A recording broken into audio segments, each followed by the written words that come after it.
at the Bournemouth International Hotel, who've kindly donated a room so that we can have Brian Gerrish here to talk to us about a very sinister organisation, Common Purpose. He can tell you best in his own words. And first, I'm asking him to tell us just a little about how he discovered Common Purpose and what started him on the road of investigation. So over to you, Brian.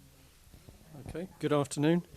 The story really starts in Plymouth, where a small group of people started a project to help local community people get back into jobs and to be able to undertake skills training.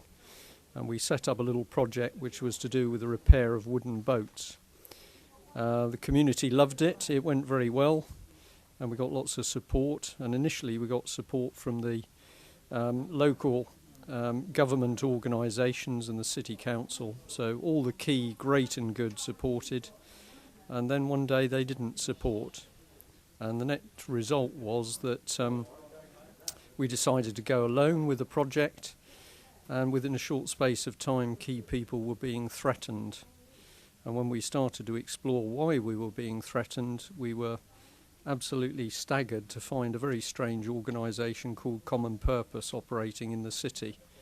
And we were absolutely amazed that there were so many people involved, but they were not declaring themselves. So you're giving a lot of information out now to communities and giving a lot of talks.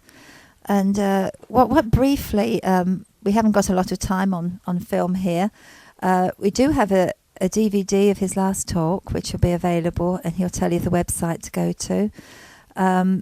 Let's let Brian tell us about Common Purpose then. Just a brief précis, what to look out for. Okay, thank you. Excuse me. Essentially, we were absolutely amazed as a small group of people who knew our city and who was in it, and we thought we knew what they were doing.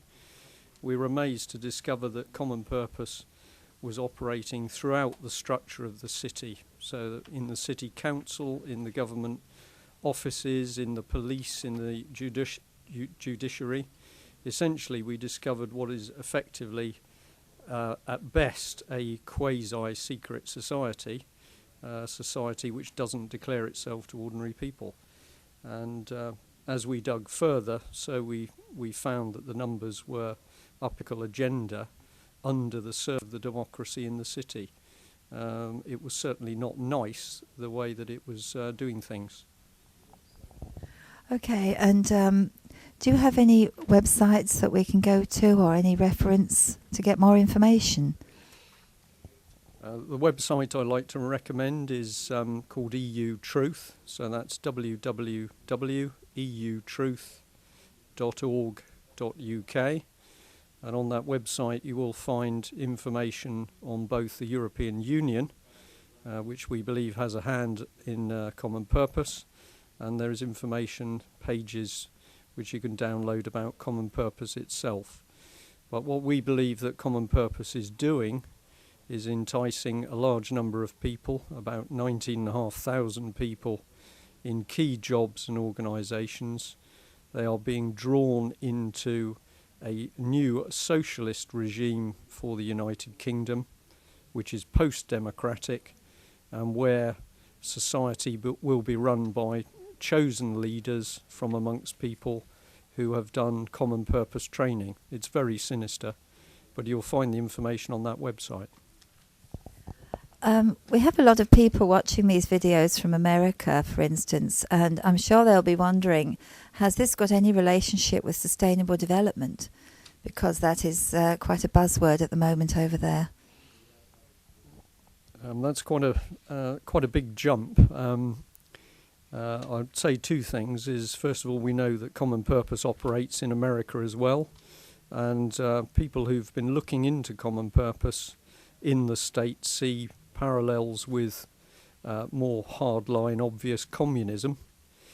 But to come to the question of sustainability, I believe from what I've seen and how I see Common Purpose operate, that sustainability is being used as an agenda to distract people from what is happening politically. So at the moment, the more we concern people with global warming, how to dispose of our rubbish, the more people's attention is not focused on the destruction of democracy.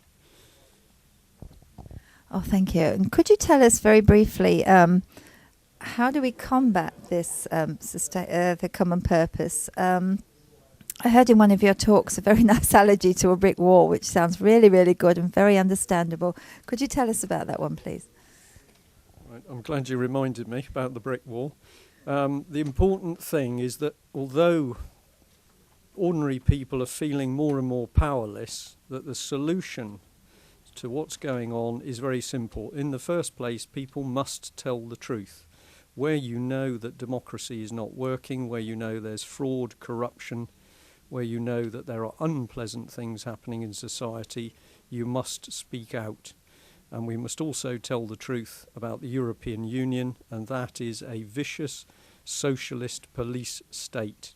We've seen this before, and it's coming again, and we must tell the truth about it. The brick wall is simply that we are faced with a very strong enemy. If you try and climb the wall, it's too high.